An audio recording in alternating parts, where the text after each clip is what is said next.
नमस्कार, आप देख रहे हैं द क्रेडिबल न्यूज। मैं हूं शालिनी। दोस्तों, आपने बचपन में भूत प्रेत की बहुत सी कहानियां सुनी होंगी। कहीं भूत पेड़ पर उल्टा लटका है, कहीं चुड़ैल रात में मोमबत्ती लेकर घूम रही है, तो कहीं कोई पुरानी आत्मा रास्ता रोककर खड़ी हुई है किसी का। लेकिन आज जो मैं कहानी आपको सुनाने वाली हूँ, उसे सुनकर शायद वाकई में अगर भूत होगा तो वो भी अपना सर पकड़ कर बैठ जाएगा। क्योंकि अब तक हमने सुना था कि जहाँ कोई अवैध कब्जा होता है वहां पर सरकारी बुलडोजर सिंघम स्टाइल में वहां पहुंच जाता है। लेकिन अभी कुछ समय पहले मध्य प्रदेश के एक गांव से एक वाकया सामने आया। दरअसल एक गांव के अंदर तहसीलदार साहब पूरी पलटन और बुलडोजर लेकर वहां पर सरकारी जमीन खाली कराने पहुंचे हुए थे। लेकिन वहां पर गांव की महिलाओं ने ऐसा फिल्मी ड्रामा रचा कि हर कोई उसे देखकर हैरान रह गया। दरअसल जब वहां पर बुलडोजर पहुंचा तो महिलाएं उस बुलडोजर एक्शन को रोकने के लिए अपना सिर हिला हिलाकर उछल कूद करने लगी उस बुलडोजर के आसपास और कहने लगी कि हम पर भूत आ गया है।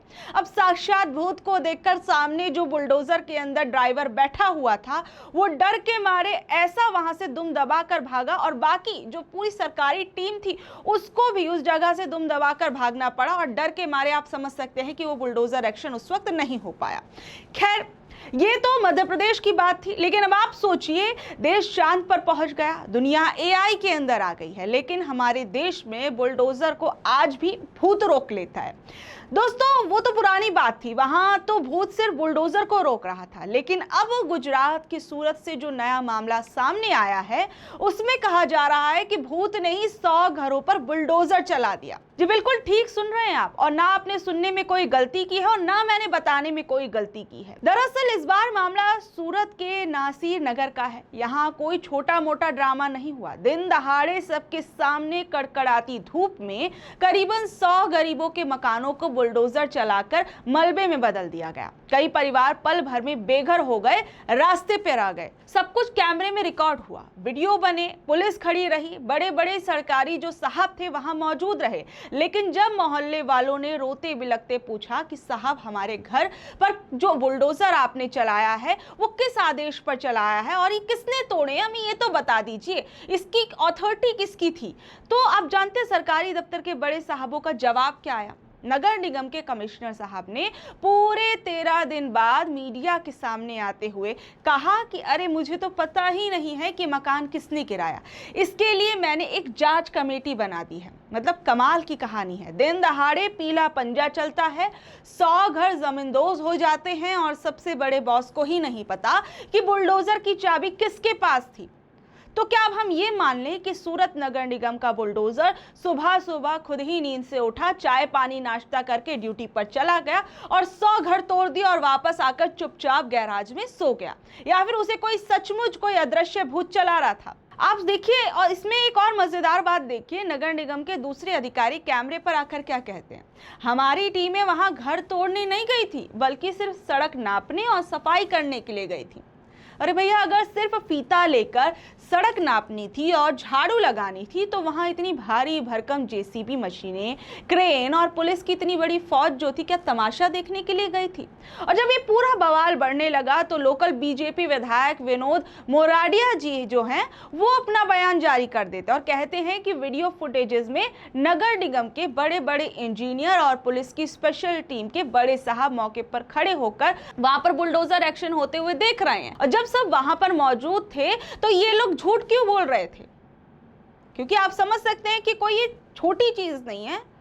एक बुलडोजर एक्शन हो जाता है और कोई इसकी जिम्मेदारी नहीं लेता, सब एक दूसरे पर बात टालते हुए नजर आते हैं। और सूरत के सरकारी तंत्र का हाल तो बिल्कुल मतलब ऐसा ही हो गया कि अगर किसी शादी में टेंट भी आपका हो, बैंड बाजा भी आपका हो, घोड़ी भी आपकी हो, सारे बाराती भी आपके विभाग के हों, और बाद में आप कहें कि दूल्हा कौन था इसका भी हम पता लगा रहे हैं, और मतलब आप सोचिए, इस बात पर कोई हंसेगा नहीं तो क्या करेगा? और लोग बेवकूफ नहीं बोलेंगे, ऐसे लोगों को क्या कहेंगे? देखिए, मजाक अपनी जगह, लेकिन ये मामला बहुत ज्यादा सीरियस और दर्दनाक है। सोचिए, जब किसी गरीब का आशियाना टूटता है तो सिर्फ ईंट पत्थर की दीवारें नहीं टूटती हैं, कई परिवारों के बरसों के सपने टूट जाते हैं। छोटे छोटे बच्चों का जो फ्यूचर है वो सड़क पर आ जाता है। कानून और नियम के जो हैं वो सबके लिए बराबर होने चाहिए, लेकिन बिना किसी ठोस नोटिस के इस तरीके की कार्रवाई करना और बाद में पूरी सरकारी मशीनरी का अनजान बन जाना कि हमें क्या पता किसने तोड़ा, ये जनता के साथ बहुत ही घटिया भद्दा मजाक है। अब जांच कमेटी बैठ गई है, रिपोर्ट भी आएगी, लेकिन फिलहाल जनता के बीच सबसे बड़ा सवाल यही घूम रहा है कि क्या मशीनों में कोई आत्मा आ गई थी या फिर साहब लोग अपनी जिम्मेदारी से बचने के लिए खुद भूत बन गए हैं। क्योंकि बुलडोजर एक्शंस कोई आम चीजें नहीं होती।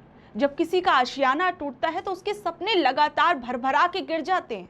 मैंने भी बहुत सी बुलडोजर एक्शन वाली जो कार्रवाइयां हैं वो होते हुए देखी। कई बार ग्राउंड रिपोर्ट्स में जब मैं गई हूं तो वहां पर जब किसी का घर टूट रहा होता है तो उस व्यक्ति का दर्द शायद ही उस वक्त कोई महसूस कर पाए। वहां पर खड़े हुए प्रशासन को शायद ही वो दर्द महसूस होता होगा जो एक आम गरीब इंसान जो है अपना टूटता हुआ आशियाना देखकर महसूस करता है। बच्चे रो रहे होते हैं, बिलख रहे होते हैं, उनके सामानों को जैसे कबाड़ की तरह इधर उधर फेंक दिया जाता है। कई बार तो लोगों को अपना सामान तक निकालने के लिए समय नहीं मिलता, ऐसे अचानक से बुलडोजर आ जाता है। लोग वहीं पर रोते रहते हैं, गिड़गिड़ाते रहते हैं, बिलखते रहते हैं, कैमरे के आगे आंसू बहाते रहते हैं, लेकिन वो बुलडोजर चलता रहता है। मैंने वो दर्द आप कह सकते हैं कि गौर से देखा है। तो मैं कह सकती हूँ कि ऐसे ही अगर किसी के यहाँ पर वो बुलडोजर चलेगा तो सवाल तो उठेंगे, और उसके बाद प्रशासन अपनी जिम्मेदारी से पल्ला झाड़ेगा तो भी सवाल उठेंगे।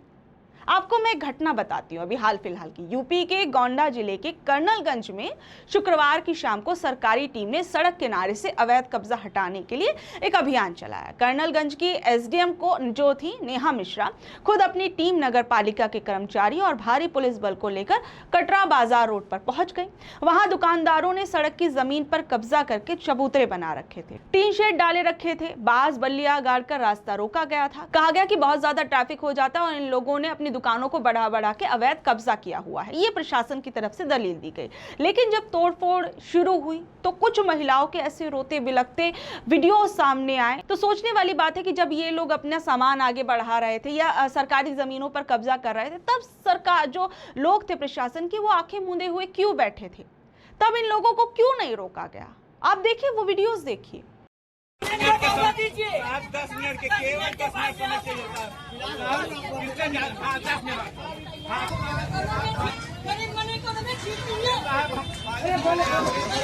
जल्दी खोलो,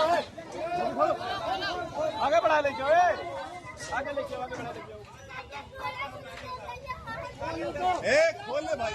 आप एक और घटना देखिए। हरियाणा के फरीदाबाद से एक बड़ी खबर आ रही है, जहां नेहरू कॉलोनी में करीबन 300 मकानों को तोड़ने के बाद अब सरकारी विभाग का अगला निशाना गौंझी इलाके में बनी अवैध कॉलोनी है। जिला नगर योजना कार एनफोर्समेंट की टीम ने इस कॉलोनी के मकानों पर बाहर से नोटिस चिपका दिए और मकान मालिकों से कहा है कि वो अगले 7 दिनों के अंदर अपने घर से कागजात सरकारी दफ्तर में आकर दिखाएं। और इस अचानक हुई कार्रवाई से पूरी कॉलोनी के लोग जो हैं वो डरे हुए हैं, उनमें हड़कंप मच गया। उन्हें डर है कि कहीं नेहरू कॉलोनी के अंदर जो इतने सारे घर गिराए गए थे, कहीं ऐसा ही बुलडोजर एक्शन उन पर तो नहीं होगा। अपनी छत छीनने के डर से लोग अब परेशान हैं। स्थानीय विधायक सतीश फागना से मिलने के लिए लोग पहुंच रहे हैं, जिन्होंने लोगों को कहा है कि फिलहाल कोई तोड़फोड़ नहीं होने दी जाएगी। लेकिन इस कॉलोनी के लोग जो हैं वो दर्द से एक तरीके से करहा रहे हैं। कह रहे हैं कि हमने पिछले 10 सालों से यहाँ अपनी जिंदगी भर की गाढ़ी कमाई लगाकर हमने ये आशियाना खड़ा किया। कॉलोनी में 50 और 100 गज के छोटे छोटे प्लॉटों पर मकान बने हुए हैं और लगभग 90% इलाका पूरी तरीके से बसा है, यानी आप कह सकते हैं पूरी बसावट है वहां पर। यहाँ के लोगों ने सिस्टम पर एक बहुत ही जायज सवाल उठाया। कहा कि जब 10 साल पहले कॉलोनाइजर इस जमीन को काट रहे थे और बेच रहे थे, तब सरकारी अधिकारी कहाँ सो रहे थे? लोगों का कहना है कि जब उन्होंने लाखों रुपए देकर प्लॉट खरीदा, उस पर मकान बनाया और उस पर रहने लगे और नगर निगम से उन्हें बकायदा बिजली, पानी और सीवर का कनेक्शन भी मिला, तो फिर आज अचानक से इस कॉलोनी को अवैध कैसे घोषित कर दिया गया? निवासी कह रहे हैं कि अगर जमीन अवैध थी तो असली कार्रवाई उन धोखाधड़ी करने वाले कॉलोनाइजर्स पर क्यों नहीं हो रही है, जिन्होंने जमीनें बेची, उन लोगों को बेवकूफ बनाया और अब जिन लोगों ने अपनी जिंदगी भर की गाड़ी कमाई उन मकानों के अंदर लगा दी, अब उन्हीं से कहा जा रहा है कि आप आइए, अपने कागजात लेकर आइए, दिखाइए। सोचिए, दूसरी तरफ सरकार क्या कह रही है कि जो ये तमाम जो घर बनाए गए हैं वो अवैध हैं और उन लोगों को नोटिस वगैरह थमा दिया गया है। अब आप समझ सकते हैं कि किस तरीके का डर जो है वो जब ऐसे बुलडोजर एक्शंस होते हैं तो लोगों के अंदर बैठ जाता है। कई बार लोग अपने जीवन की सारी कमाई लगा देते हैं और जब अचानक से ये जो प्रशासन का नोटिस जब उनके घर पर चस्पा कर दिया जाता है तो उनमें एक अलग डर और खौफ देखने को मिलता है। कई बार तो ये होता है कि नोटिस भी नहीं घरों को दिए जाते और उनके घरों पर बुलडोजर चला दिया जाता है। और ये भी देखा गया है कि चाहे आपका वो बिजली का कनेक्शन हो, सीवर का कनेक्शन हो, ये तमाम चीज़ें उन घरों के अंदर मौजूद होती हैं, लेकिन इन तमाम चीज़ों के बावजूद उनको उन घरों का अवैध बता दिया जाता है। यहाँ तक कि कई बार ऐसी बुलडोज़र कार्रवाइयों को जब मैंने गौर से देखा तो कई बार लोग कहते हैं कि हम वोटर आईडी हमारे पास है, बिजली का कनेक्शन हमारे पास है, सीवर का कनेक्शन जो है वो हमारे पास है, हम लगातार वोट दे रहे हैं, हर चुनाव के वक्त जो है नेता आते हैं, कहते हैं कि आपके इन मकानों को नहीं तोड़ा जाएगा, आप हमको वोट दीजिएगा। लेकिन अब उसके बाद वो कहते हैं कि हमारी क्या गलती है, हमने तो इन मकानों को पैसे देकर तमाम कागजात बनवाकर खरीदा था, उसके बावजूद अब अचानक से आते हैं और कहते हैं कि जो ये मकान है वो अवैध है। तो बहरहाल जब ये बसावट हो रही होती है तब प्रशासन कहाँ सो रहा होता है, ये अपने आप में एक बेहद बड़ा और गंभीर सवाल है। जब पूरी बसावट हो जाती है तो क्यों इन मासूम लोगों के घरों पर ये बुलडोजर चलाए जाते हैं। अब इस पूरी व्यवस्था पर आप लोगों का क्या कुछ कहना है, नीचे कमेंट बॉक्स में अपनी राय जरूर बताइएगा। और ऐसे अपडेट्स जुड़े रहने के लिए देखते रहिए द क्रेडिबल न्यूज़। मैं हूँ शालिनी, धन्यवाद।